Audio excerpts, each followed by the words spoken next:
through the way we teach and interact with our students. In this session, Professor Richard Rowe shares his way in which he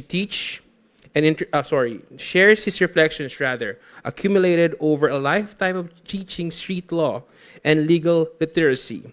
He reminds us that when it comes to justice education, how we teach is just as important as what we teach, and that as law professors, we must walk the talk and practice what we preach. Exciting session. Let us give a huge welcome to Professor Richard Rowe from Georgetown University Law Center. Professor.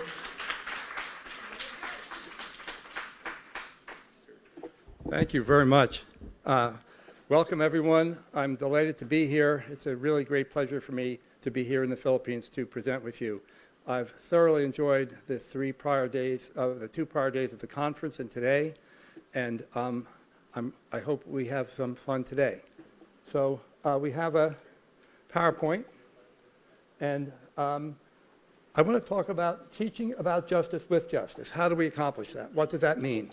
So the next slide, please. I want to situate it in the context of what you already did in this wonderful... better? Thank you. I want to situate ourselves by linking these ideas to what we've already developed in this conference. This is just a smattering. I could have had 5 pages of this. And here are some things. The LECP trained over 500 law professors in modern methods of teaching. The words engaging, learner-centered, evidence-based, conforming learning to practice, interactive methods, lawyering skills, reinventing law school. These were all powerful ideas. Diverse students, for example, engineers in our classrooms, mock trials and negotiations, multidisciplinary approaches, critical thinking, integrative learning, common good, wellness, and coverage. So I wanted to say something about coverage because I know that's a big deal for law professors. But we have a saying in the interactive teaching world. We say coverage is for house painters and insurance salesmen. And what our job is to uncover or even discover the ideas. So now I'm going to begin the presentation by an activity. It's called Feathers, Feathers, Feathers, and it comes from Educating for Citizenship. So there's a squirrel family, and actually there are no squirrels here, so it's a monkey family. So there's a monkey family, and they have a special thing that they like to do. They collect feathers. And the grandfather has a beautiful headdress full of feathers, hat, everything, beautiful feathers. The mother has a pin in her dress with a beautiful feather on it. The sister has a really nice necklace with a ring of feathers. And the older brother, Jeremy, has a big box full of feathers that he's collected in his short life. And Sammy, just 6 years old, has never found a feather. So he asks his grandfather where the grandfather goes, and the grandfather says, I look in the woods. And he asks his mother where her mother goes to find the feathers, and she said, I look in the fields. And he asks his sister, where do you go? She said, I look in the orchards. So he goes out and he looks in all these places, and he can't find a feather. He's really disappointed. And so he sits down on a stump, and he's thinking, I'm so unlucky not finding a feather. And he looks about 15 feet away from him. He sees the most beautiful feather he's ever seen. He said, wow, I am so lucky. My first feather is magnificent. Unfortunately, his older brother Jeremy is climbing away in the trees, sees a feather, but he doesn't see Sammy, climbs down and goes over and picks up the feather. And Sammy says, Jeremy, he says, that's my feather. I saw it first. And Jeremy says, but I picked it up. So now what I want you to do is find somebody next to you, and somebody be Sammy, and somebody be Jeremy. Your first decision is to decide who among you will be Sammy and who will be Jeremy. And the question is, what do they do with the feather? It's important the question is, what do they do with the feather? So those of you online, I want you to think about this as well. And when you have an idea, please write it into the message bar. But everybody, please, I'm serious because I'm going to come down.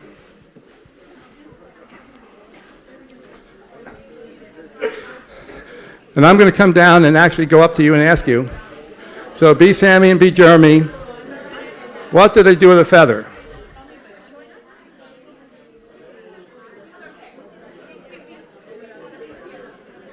Who's Sammy and who's Jeremy?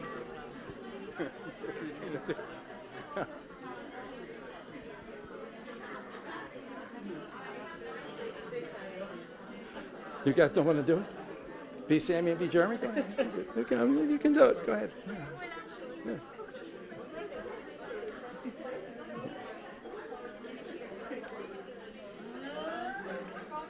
Okay, 1 more minute, please.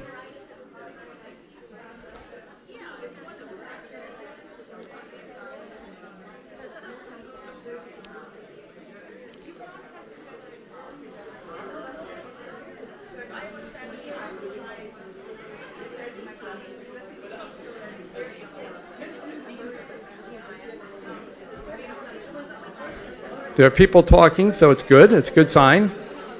Give another minute.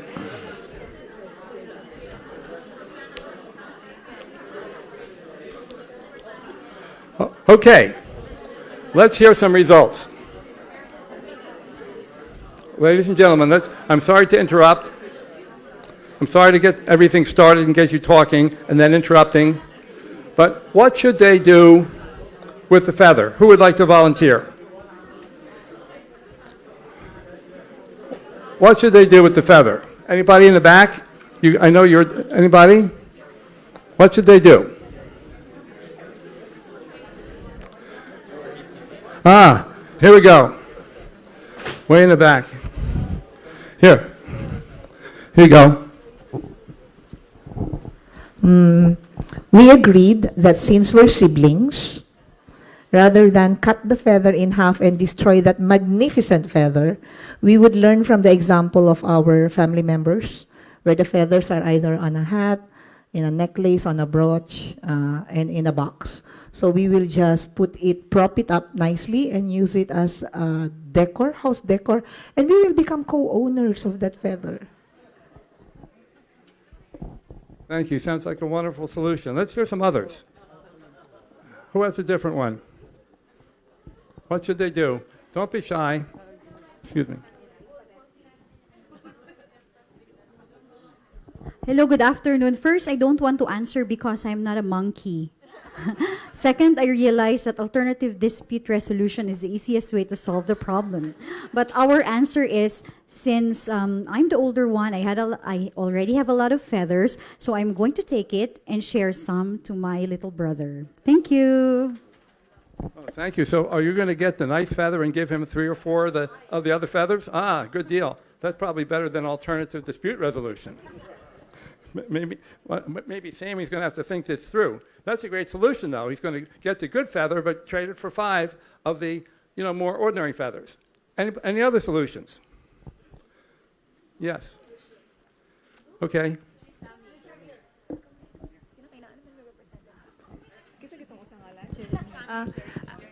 I'm Jeremy and she's Sammy. And considering that we are applying the principles of civil law as reminded to us by Dean, first in possession, first in right. So I'm just gonna give up and give it to my older sister, Sammy. Older sister. Yeah, older. I'm the younger one. Oh, you're younger. You're giving it to the older one. Yes, but I'll just hope that she's gonna share some to me. So you apply the rule of the finders keepers. Going to give who picked it up, or the fox. Who gets it? The person chasing the fox for half an hour, running through all the fields, and it runs in front of another guy, and the other guy shoots it. The second guy shoots it. Who gets to keep the fox? The chaser or the shooter? Good question. So, any other answers? You're going to give the finders keepers. Yes. Oh. I'm the younger sibling, and I'm the only one who has no feather. I'll try as much as best as I can to negotiate with my older siblings. And if they're unwilling, then I can just negotiate for time sharing.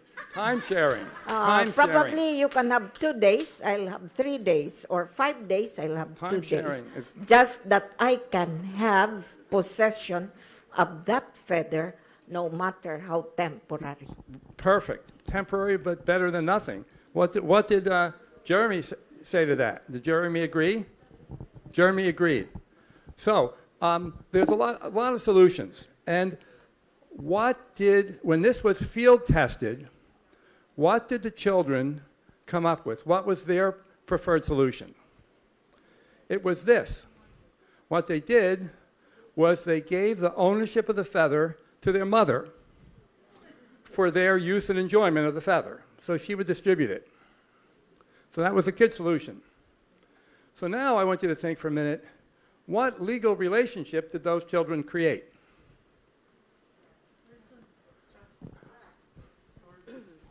Trust. They created a trust relationship. So here you have a 5-year-old kid creating a trust. And what did that mean to us? First of all, they also appreciated finders keepers. That was an issue. They also wanted to share and understand. And as part of the family equities come in. They considered an alternative dispute resolution. They could have called in the uncle. You know, all kinds of things could have happened. But they created a trust relationship. So what does that mean? Well, it's just an accident, right? Children have no idea about real law. Like, they don't know anything about property, do they? Or do they?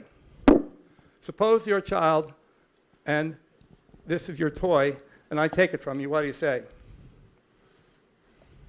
Back to me, Yeah, and why? because I own it. You own it. They say it's mine. Right? But they don't. The more sophisticated concepts like fairness and equality, they don't get that, do they? They do. How?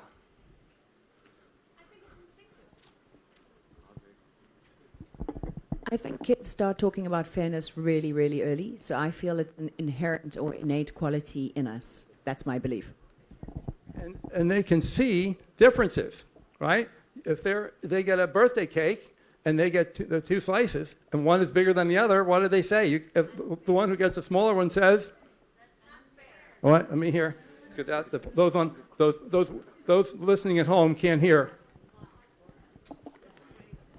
That'll be unfair. It's unfair. You got the bigger piece. They're not equal. But the real thing in law school, the hardest thing to learn, one of the hardest things for first years, particularly to learn, is precedent. You really have to work hard because it's all about precedent. What the cases mean, what are their holdings, what do they mean down the road. So kids don't know anything about precedent, right? Right? Who wants to play? Imagine, can I ask you? You're really young. You have, what bedtime do young children have in your family? What bedtime? 10 p.m. maybe. 10 p.m.? They have to go to bed at 10. Yeah, but I actually sleep at 2 a.m. because I have my readings in school. Well, let's say you have to go to bed at 10, and there's a TV show on that's really special. It's on at 10 o'clock. You're normally supposed to go to bed, and you ask, "I'm your dad, what do you say?" Can I extend my sleep time because I have things to do? Yeah, just this once. You can stay up till 11. But Yeah. what happens next week? The same show comes up. It's a series. What do you ask? Can I not sleep instead? No. Finish the show. You say, what do you say? You want to watch it again? What do you say? Is it okay if I extend my sleep time? My You want to bedtime? extend again? And your dad says, no, 10 o'clock's your bedtime. What's your answer? Just once. Just for today. Just for tonight. And why? I really need to finish this because otherwise I wouldn't have the time to finish this. Who can help her out? What's the best legal reasoning she can? You let me do it, she says. Here, you let me do it last week. Precedent. So they have these concepts are fundamental goals, fundamental objectives of children. So what I want to get to is the nature of children's learning and the fact that what they're learning from is concepts. They understand concepts of justice and fairness and equality, and they understand the value of property. And whether they're inherited or learned, we don't really know, but they're important to them. So we're going to, can I have the next slide? I guess they disappeared for a minute. Okay, so now we're going to, there's an interesting question. So 10 minutes left. Oh my God. Okay, we're going to have to go really fast. Well, so what I wanted to tell you here was, so here I want to tell you a quick story of construction of knowledge. So my son Tim is at the San Diego Zoo, and he's with the babysitter. And he's 6 years old. And the babysitter, there's a whole field at the San Diego Zoo of elephants and giraffes. And Ginny says, where are, Tim, look at the giraffes. Before that, he had two words for animals, bow wows and tweet tweets. And he sees all these giraffes. Wow. And elephants. And Ginny says, look at the giraffes. So 2 weeks later, I'm reading a book with him, and there's a picture of an elephant. I say, Tim, what's that? What does Tim say? It's a giraffe. He said it's a giraffe. He did say it's a giraffe. Why? I said, Tim, that's an elephant. And he's saying, that's silly, Daddy. I saw it with my own eyes. And it was in the room, and Ginny said, look at the giraffes. But the idea is we think, we construct knowledge, we construct categories. I'm going to jump way ahead. Let's go to the next slide. I'm going to have to move really fast. So there's a guy named Vygotsky, a Russian lawyer and psychologist, and he basically said you have concepts, and these concepts, they're operative in the middle, how you think the concept is, what can you do, or what's the concept. And you can expand the concept by going beyond it on the fringes. Sometimes you get help or you have experiences which bring you to these different concepts, and then at certain points they're beyond your awareness. So what does this mean for law school? That the real question is, where do we start teaching? And I'm going to propose that we start teaching not at all the detail that you typically get in the law school approach of the Socratic method or even the analytical approach by reading the cases, but you do what we just did with the feather. We reveal the concept, we figure out a way to reveal the concept and bring it into the awareness of the learners. And once they have the concept down, they can then build upon it and expand into all the richness. We want to remove it from the guessing game, but connect it up to their real lives, to their life worlds. So, next slide. So, how do you get the student, your law students, to the richness of your course? The answer is actually pretty simple, and it comes in the fact that two competing concepts, say freedom of speech versus harmful or vicious remarks, defamation, and Mr. Ham says to Mr. Chicken, "You're a turkey." Well, maybe he is a turkey, or he's like a turkey, or maybe being a turkey is really offensive, or maybe it's not. So it really depends. But the point is that you have these two competing things, so you have these two competing concepts, and the two competing concepts come together like concentric circles. It's really powerful. Like, for example, what are some in real life? Like, for example, in the United States, the famous case Roe versus Wade, which gave capacity to have abortions until a limited period of time at the viability of the fetus. It had to do with the confluence of two fundamental concepts. Life, the right to life of a fetus, and the woman's right to choose, the woman's right to her own body. And they come into conflict. So the key idea of teaching rich curriculum, you can teach your same curriculum as you are teaching now, but you start with the core concept, not make it a mystery, because people know what they work on what that core concept is, but they don't have the parameters yet. But once I identify it, then you can build out with the theories of Vygotsky and your cases, and you build out instead of trying to synthesize down. It makes more sense, doesn't it? Next slide. So, we don't have time to do this because we have a video I had of the 2-day conference. How much time do we have? 5? 5. Let's say, let's see let's show this video. It's 2 minutes. And while we have here a video of a LEAP conference that we did for mostly laypersons, but there are some lawyers. And take a look. What I want you to do is look at this and watch it and see if you can see what the learners are learning, what they're doing, and what the methods are.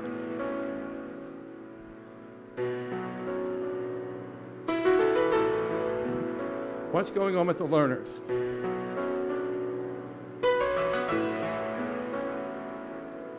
What kind of methodology are we doing?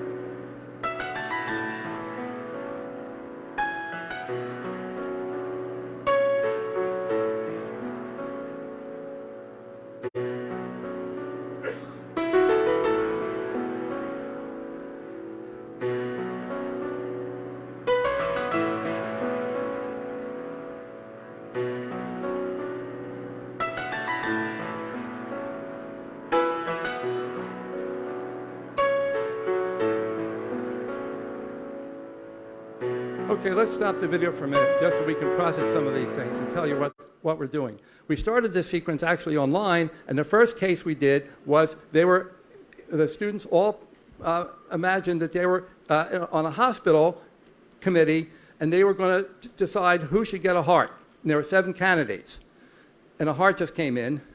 We didn't give them any rules to decide who gets the heart, and they had to decide. But we didn't tell them how to decide or what rules or anything. And they all decided. What was unique about that activity is, in the beginning, there was no right answer. So everybody felt free to participate because nobody could be wrong. So one of the things in the beginning of law students' careers is really important is give them ways to succeed. And in fact, throughout their entire career, if we see education as development, we want to catch the students doing things right. So the next piece in there, we actually had them do an activity where they were, synthesizing information and working on a wonderful problem.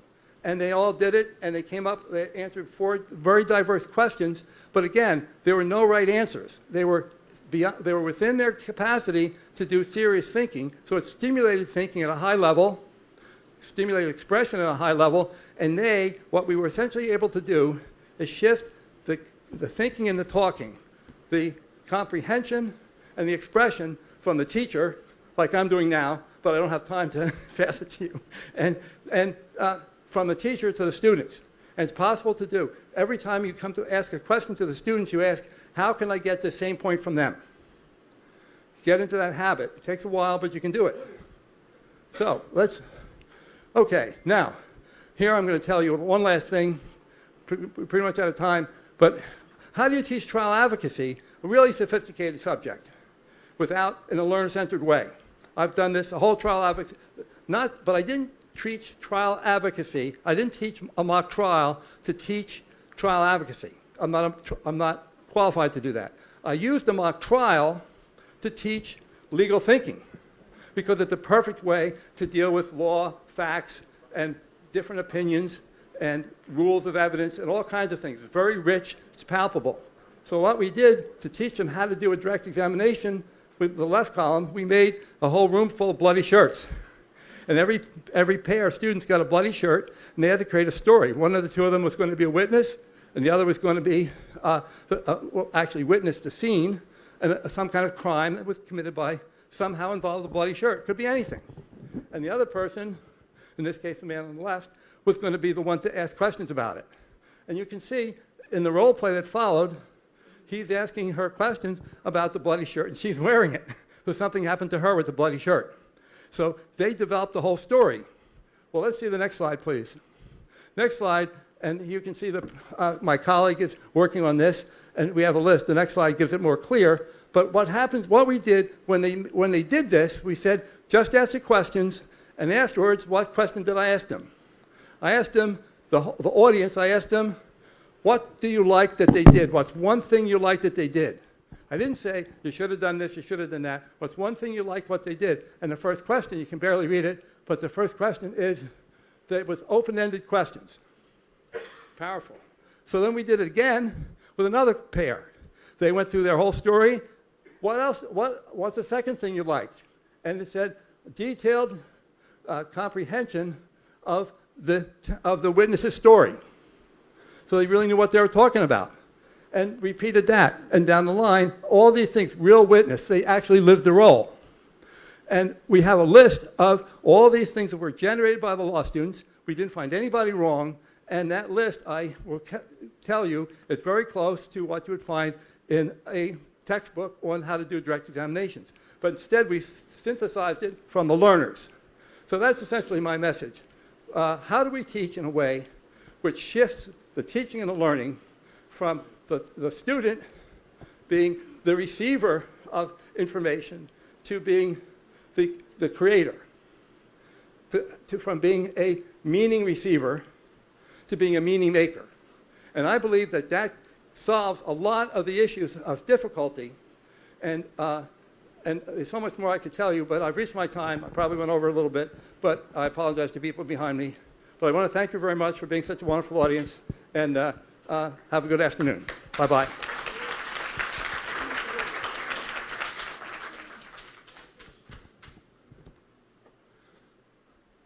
Professor, we'll have time for questions. We can have time for questions.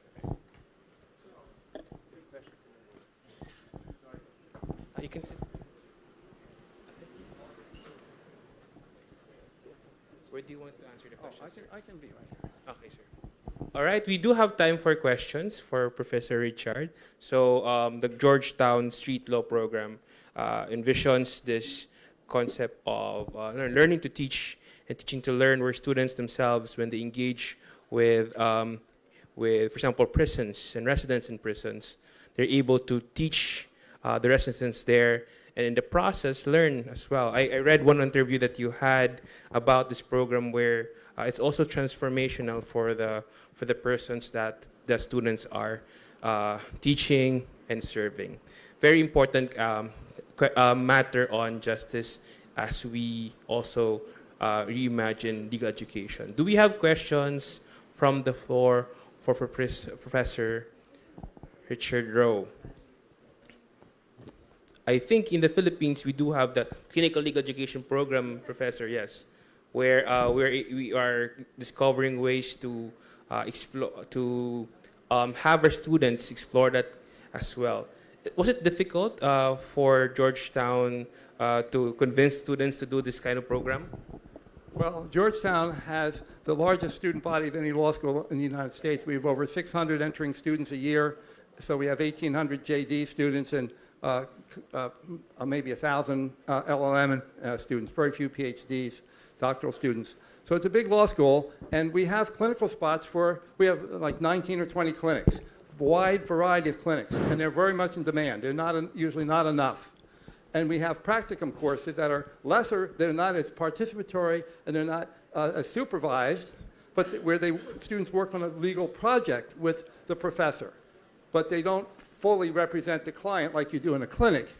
And there's about 36 or 40 of these practicum classes. So there's many, many ways for the students to have a hand-on experience in their work, in their studies. In addition, in Washington, D.C., there are all kinds of internships and externships. So it's a very rich place for those things. But my program was I taught my law students how to teach in high schools and prisons.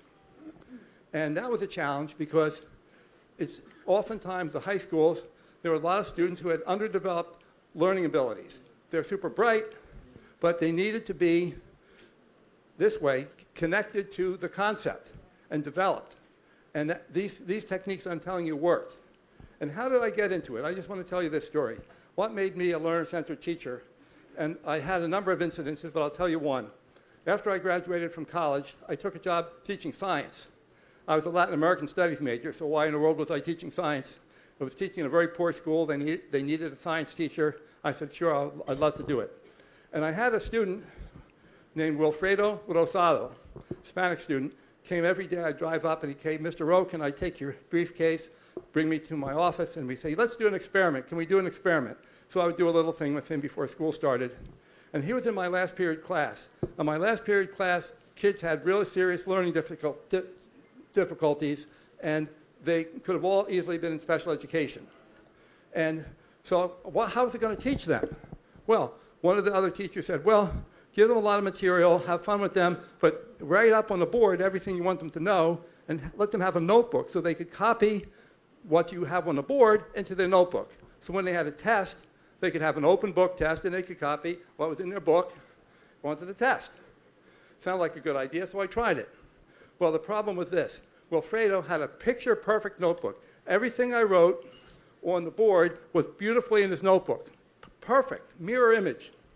And he was taking his tests, and he was, out of 100, he was getting 20s, 30s, and 40s. I didn't understand it. What's going on? So at the first marking period, I was in a dilemma. What do I give him? He had a failing average, but he loved his science, and he had a perfect notebook. So I gave him a C. And I said, I'm going to stay after school and go over the grades if anybody has any questions. And who comes in first? Wilfredo. And he says to me, he says, Mr. Rowe, he says, what did you give me in science? And I said, well, Wilfredo, I gave you a C. I was a little defensive. I could have failed you, but because you had a failing average, but you really were a good student and you did a beautiful notebook, so I gave you a C. I compromised, I gave you a C. He said, thank you, Mr. O. I understand. He said, what did I get in my other classes? Holding his report card.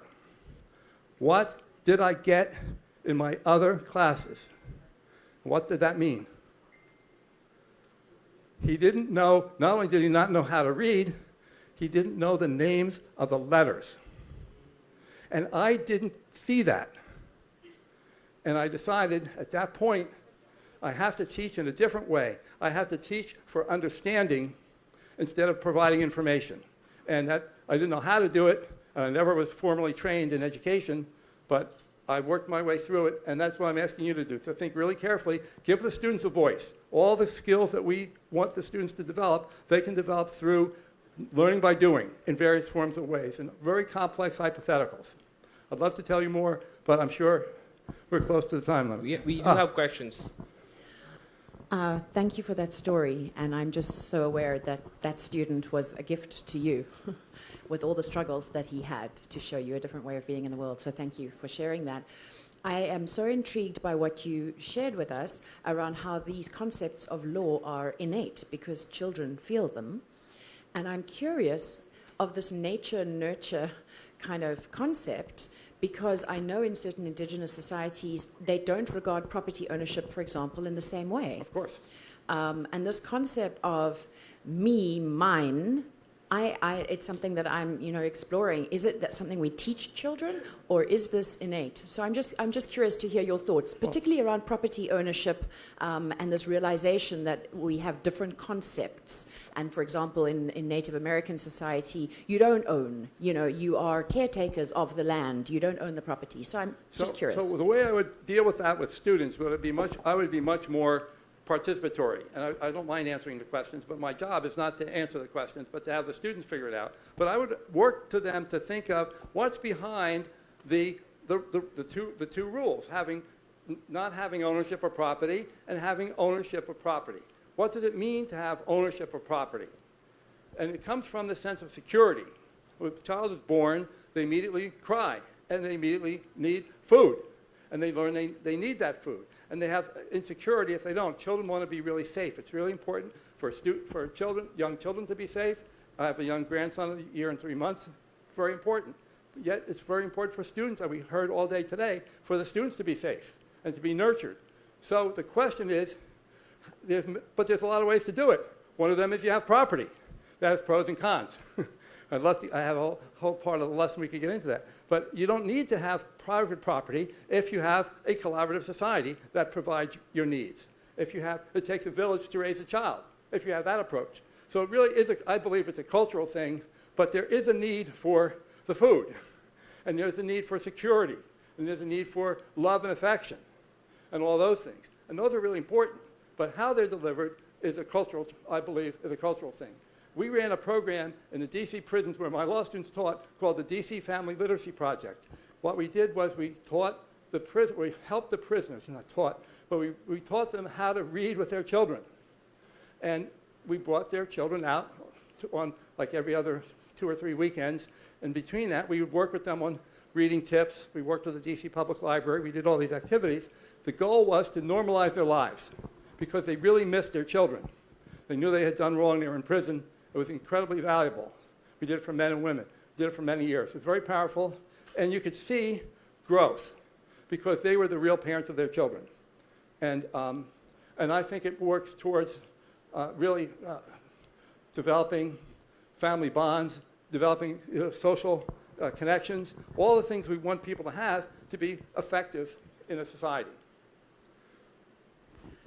So I feel like I just want to remark, because I'm holding the mic, but how many extraordinary deans and professors we have heard from in the last 3 days who go beyond the call of duty in every way. And this story about how your students worked in the prisons and you came up with a literacy program for the prisoners so they could connect with their children and read with them, that moves me to tears. So thank you for sharing that beauty with us. Yeah. Well, you don't have too many tears because Georgetown, for the first 25 years of my program, didn't give me any money for it. So I had to raise my money and You do did all it those anyway. things. Do all those things. But we did start a high school, by the way, for children in the poorest section of the city. And 22 years ago, I'm very proud of it, the Thurgood Marshall Academy Public Charter School. And we follow all these principles. In fact, we are one of 2 senior high schools in the whole city of Washington that doesn't have a metal detector. Why not? We don't want to face, and they come in, we have no metal detector. The kids wear uniforms, so there's some way of identifying them. But you do say, we don't want to say, they always take off your hats, tuck in your shirts. No, we want to say, thank you for coming today. How can we help you? We're really glad you're here today. And if you can greet them and change the whole ethos of learning with safety and security and valuing intellect and all the things that because the law that we teach is really important. It's just where we start and how we proceed through those levels. That's the next step. And and by the way, that school has, since its inception, we have had over 50% of the kids who graduate from that school graduate from the university, wow, which is an astonishingly high number. Yeah. And I'm still on the board of directors, but we did all kinds of things like this, and I know you do too. That's why I was so impressed by everything else I heard in this conference. I just want to say, once again, thank you so very much for inviting me to be part of it. Thank you very much.